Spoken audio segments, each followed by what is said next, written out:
everyone, welcome back to the Tox Lab. I'm Rebecca. I'm Rob.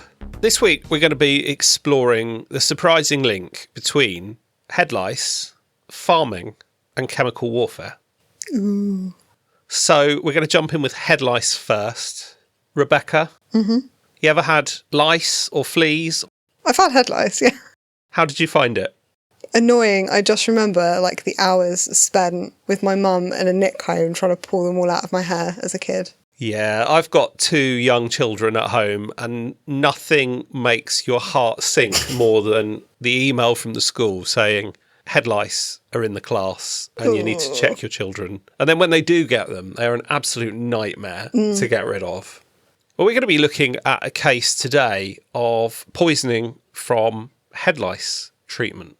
Before we jump into today's episode, if you want to stay up to date with our content, you can find us on Instagram at _tox_lab. We also have a page on LinkedIn and we're fairly active on there. And for those of you who don't use social media but still want to get in touch with episode suggestions or comments about our episodes, you can email us at thetoxlab@gmail.com. So, Rebecca, why don't we dive into the first case? So this first case involves a 7-year-old child with no previous medical history who was admitted to the paediatric emergency department following the application of a milky green lotion anti-lice treatment to the scalp by their father. Approximately 1 hour after application, the child presented with digestive symptoms including profuse pale diarrhoea and vomiting with no other clinical signs. Around 5 hours after the application, the child began to exhibit neurological signs including confusion and loss of consciousness. The patient then developed acute respiratory distress syndrome with laboured breathing, bronchial congestion, and an SpO2 of 83% requiring oxygen therapy.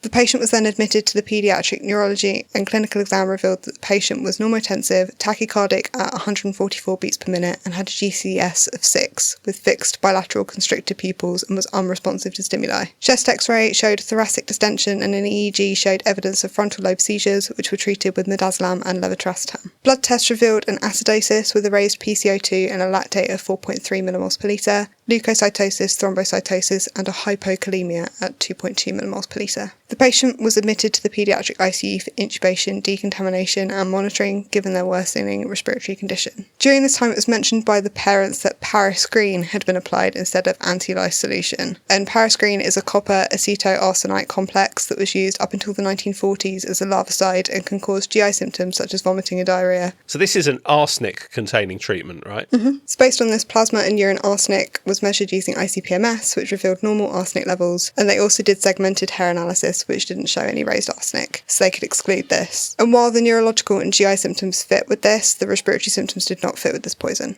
So based on the combination of diarrhoea, meiosis, coma and respiratory distress, this supported a diagnosis of a muscarinic syndrome related to exposure to a cholinesterase inhibitor. And based on this, they sent samples for cholinesterase activity, which was measured in whole blood with a result of 313 units per litre, which is well below the reference range of 1,900 to 3,800 units per litre.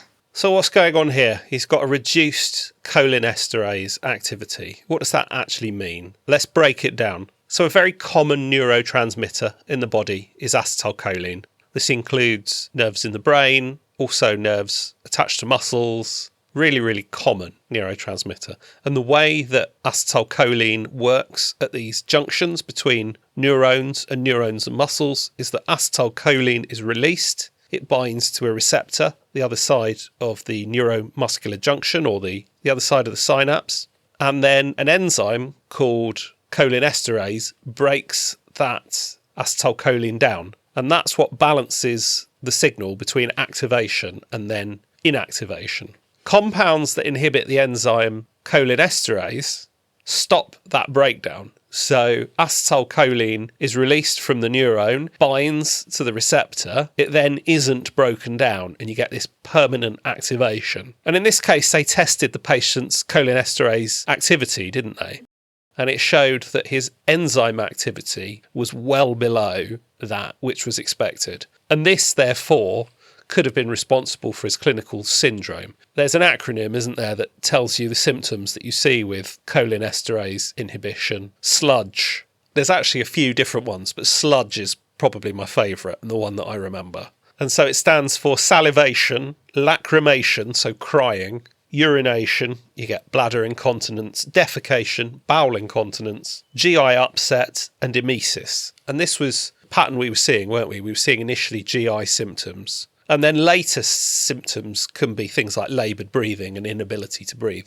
And this is because the muscles are essentially activated and then never depolarised, they never inactivate. So this anti-lice lotion was brought in by the parents and was tested using GCMS, which revealed the presence of diazinon. And diazinon is an organophosphate derivative and is classified as a moderately hazardous pesticide by the WHO. Diazinon was detected in the plasma sample using untargeted high-res mass spec and was present at a concentration of 38 nanograms per mil. They also detected some phase 1 metabolites, including 2 isopropyl, 6-methyl, 4-pyrimidinol, 2 acidic metabolites, diethyl phosphate and diethyl thiophosphate, and then 4 metabolites that had previously not been reported in humans. The patient was then started on a treatment of pralidoxine methyl sulfate 4 days after initial management until the near total disappearance of neurotoxic signs, which occurred approximately 8 days after their admission. The patient was then discharged from the paediatric ICU 13 days after the first admission to hospital, but had persistent bronchial congestion, mild balance disorders, generalised hypotonia and peripheral neuropathies, so was admitted to a specialised paediatric unit for long-term follow-up. And this is an interesting case, isn't it? We don't use cholinesterase inhibiting pesticides as lice treatment in the UK. Generally, I think there might be one that is still prescribed very occasionally. But in general terms, we use things like mineral oil treatments or silicon-based treatments. I've got to say, they probably are much less effective than cholinesterase-based treatments if your plan is, let's get rid of the lice.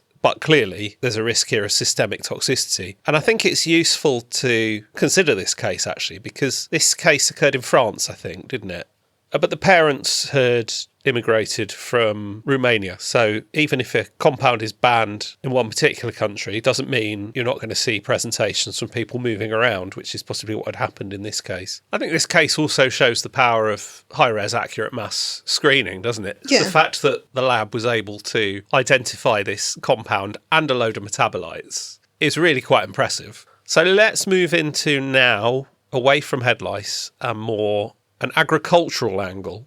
So this next case involves a 23-year-old male who'd ingested approximately 300 mils of 60% phorate emulsion 4 hours before he was admitted to hospital. Phorate is a widely used insecticide in China and it's highly toxic. It's volatile and inhalation is the main route of poisoning. And it causes irreversible inhibition of acetylcholinesterase and it can also cause DNA damage and cytotoxicity. So on arrival, the patient exhibited deliriousness, restlessness, urinary incontinence, sweating, tears and shortness of breath. His blood pressure was 164 over 112 and he had a heart rate of 132 beats per minute. He was treated with a warm water gastric lavage, atropine and IV pralidoxine. 15 minutes later, he experienced violent vomiting and he became short of breath and was comatose with an SpO2 of 81%. Blood gas analysis showed a pH of 7.21 with a raised PCO2 and a lactate of 8.7 millimoles per litre. The patient was then intubated and ventilated and transferred to the ICU where he underwent a blood perfusion. In the ICU, he had a GCS of 4, thick breath sounds, slow response to light and a heart rate of 125 beats per minute. He was also hypotensive and remained acidotic with a lactate of 10.5 millimoles per litre. They also went on to measure his serum cholinesterase activity and that was measured at 268 units per litre, which again was well below the reference range. 8 days after the initial admission, the patient experienced psychiatric symptoms and they hypothesised this was a result of the high-dose atropine he was being given and he was then sedated. His serum cholinesterase activity was regularly measured but remained low until day 20 when sedatives were then gradually withdrawn. On day 23, his serum cholinesterase activity had increased to 1,634 units per litre and they stopped the blood perfusion. On day 27, his serum cholinesterase activity had increased to 3,592 units per litre and the patient was then stepped down from the ICU. And on day 34, the patient had recovered and was discharged from hospital. So let's dive into some science a bit more with this second case then. So they've talked here about some of the treatments used. They were using atropine and they were using pralidoxine. So as I said earlier, cholinesterase inhibiting pesticides stop the breakdown of acetylcholine and so these neurons and these neuromuscular junctions get activated and don't get deactivated when they trigger. There are a few different varieties of acetylcholine receptors and so their expression is different in different parts of the body. And we've talked about these before actually, haven't we, where we were talking about the mushrooms. You get the muscarinic acetylcholine receptors and you get the nicotinic acetylcholine receptors. And atropine is a competitive antagonist of the muscarinic acetylcholine receptors. So as acetylcholine is present at the receptor and it's not being broken down because there's no cholinesterase, atropine can jump in and inactivate that receptor. So it kind of blocks the effect of acetylcholine. It doesn't do it to all acetylcholine receptors. It only does it to a select few. And these are the muscarinic class. And what that does is it actually speeds up the heart, crucially, which is why we're giving it here. One of the roles of acetylcholine is in the parasympathetic nervous system, which leads to the rest and digest response and lowers the heart rate. Atropine jumps in and actually helps raise the heart rate again. So it's a really, really important treatment in cholinesterase poisoning because it preserves that key cardiac function, which is what you need to live. Crucially, though, it can actually be toxic at too high doses. So it is important that if you are giving atropine, it's not just some magic bullet. You do need to make sure you give appropriate doses and titrate clinical effect. Or in this case, actually, I was really interested. They actually measured the concentrations and did therapeutic drug monitoring of atropine, which is not something I've come across. Now, the other treatment they gave is pralodoxime, and oximes are another treatment for cholinesterase inhibitors. And so the actual chemical effect of these compounds, they're compounds called organophosphates. They're organic compounds with a phosphate group. That phosphate group binds to the serine residue at the active site of cholinesterase, and it forms a covalent bond and stops the enzyme working. And then this bond undergoes a secondary chemical step and it maybe loses an alkyl group. And at that point, it's completely inactivated. And oximes actually bind the phosphorus in the organophosphate and actually yank it off of the cholinesterase enzyme, but only if they can do it before that secondary loss of an alkyl group occurs. And this we call aging. At that point, it becomes permanent inactivation and resistance treatment. So crucially, you need to give oximes really early on to try and preserve as much enzyme function as possible. So this was very similar clinically actually to the first one, wasn't it? Although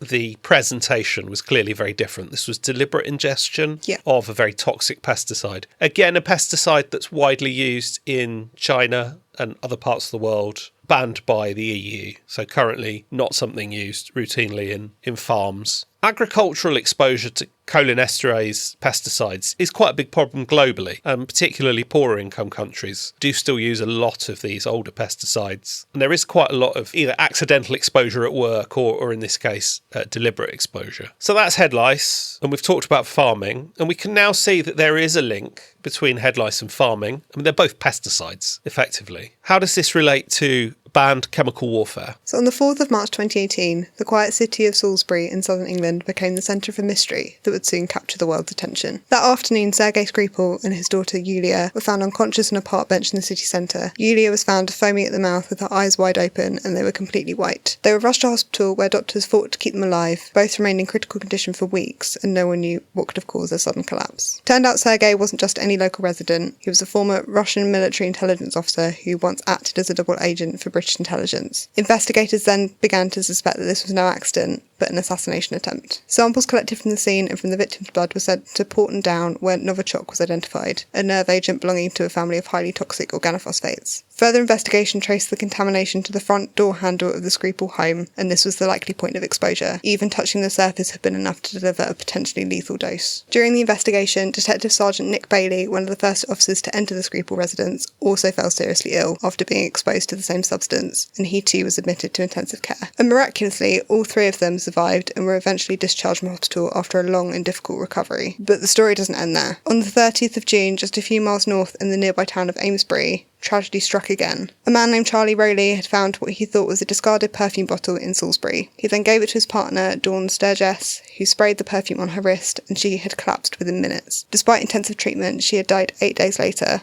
and it transpired after testing that the perfume bottle had contained Novichok. And this was a case that probably shook the world, didn't it? It shook the UK, certainly. To this day, Russia have denied all involvement. Yeah. Now, this case raised quite a few questions afterwards in terms of, I think, the handling of such a case, because obviously, initially, nobody knew what had happened. perhaps reasonably, there wasn't any reason to suspect anything. I believe the individuals were treated initially for opioid poisoning. They were found on a bench that may be associated with people who use drugs. So it was believed that they had suffered an opioid overdose. And you can see why. They had pinprick pupils, they were foaming at the mouth. There were some clear signs consistent with opioid toxicity. And yet actually it transpired it was, in fact, cholinesterase inhibition. But crucially, we're looking at a very different class of compounds from the pesticides here, aren't we? These are deliberately engineered agents designed for mass poisoning. Interestingly, Novichok isn't one thing. Novichok is a class of agents. I believe the rough Russian translation is newcomer, so the newest generation of nerve agents. Oh, okay. And there was a massive clean-up operation as a result of this. It's quite a difficult chemical to get rid of. I know the Screwball home took about 4 months to decontaminate. They had to take the roof off and go through bit by bit to try and decontaminate it. 3 ambulances and 5 paramedic cars were destroyed. There were 16 police vehicles that were also destroyed as a result of this, and they were all buried in a landfill. Absolutely huge amounts of devastation as a result of the contamination. And what's crucial here, really, we're dealing with agents that are incredibly potent, so very, very small doses could be significantly toxic. And where we were talking earlier about compounds aging, how quickly the enzyme becomes permanently inactivated, with these Novichok agents, it's very, very fast, much quicker than some of the cholinesterase inhibiting pesticides. So that window for giving oxime treatment is much, much narrower. And crucially, there's just this environmental persistence. They seem to be really, really hard to decontaminate. I do think it is somewhat ironic that this happened in Salisbury, of all places. Yeah. It's on the doorstep of Porton Down, which is famously the only lab in the UK that handles compounds like Novichok. And it is bizarre, isn't it, that head lice treatment and Cold War chemical weapon poisoned by exactly the same mechanism. So I think there were some lessons from the Salisbury poisoning. I think that initial first responder and how it wasn't what it looked like at first glance. So we've explored the spectrum, haven't we, from Nits to Novichok. What lessons can we learn, or should we learn from this? Because I think compounds that inhibit cholinesterase, very, very poisonous. Not something we see often at all. And yet clearly, as these cases show, very occasionally can end up in a healthcare facility. Potentially samples can end up in a lab. It's something to bear in mind. In the back of your mind, could this be a cholinesterase inhibitor? Particularly if you're dealing with an acute presentation of somebody who's poisoned. Yeah, and I think it also highlights the importance of teams working together, because the clinical team will obviously have seen the symptoms in the presentation and communicating that with the wider lab who are doing the testing to make sure that we're covering the things we need to cover based on presentation. I think it's really important. Let's talk quickly about testing, actually, because cholinesterase testing is available. It's probably not available very, very quickly, depending on your local lab's availability, of course. But quite crucial, because that is the bit you can diagnose, isn't it? If somebody's got reduced cholinesterase enzyme, particularly in these cases where they did measure it, I mean, it was absolutely through the floor compared to the reference population. That's your answer. So that, I think, is kind of a crucial point. And then subsequently, or alongside, using the mass spec to actually look for cholinesterase inhibiting compounds. If that's a pesticide, possibly that might be relatively easy. If that's a nerve agent, that might be a bit harder. Okay. I don't know how many people are routinely screening for those, and I've got no sense of concentrations. I mean, we know these things are incredibly potent. It's entirely possible you need a really, really good mass spec to pick them up. These cases certainly have left me thinking about cholinesterase inhibitors moving forward. In parts of the world where organophosphate pesticides are used, there are going to be cases. People see the cases. I think actually where we might need to keep our eye open is where people do move and bring things like the hair treatment around the world. I've certainly been involved in a case, it wasn't a cholinesterase pesticide, but I've been involved in a case where somebody had brought in a pesticide outside of the country, and it was only with a good bit of work on the mass spec were we actually able to identify it and work out what had happened. So these things do happen. Chemicals do move around the world, even if they are banned in your jurisdiction. Well, I hope you've enjoyed joining us this week as we explore the surprising link between head lice, farming and Cold War chemical weapons. Do give us a like, give us a follow, share with your friends. As always, we really appreciate you all being here and listening. Hope you all have an amazing week, and we'll see you next time. Bye!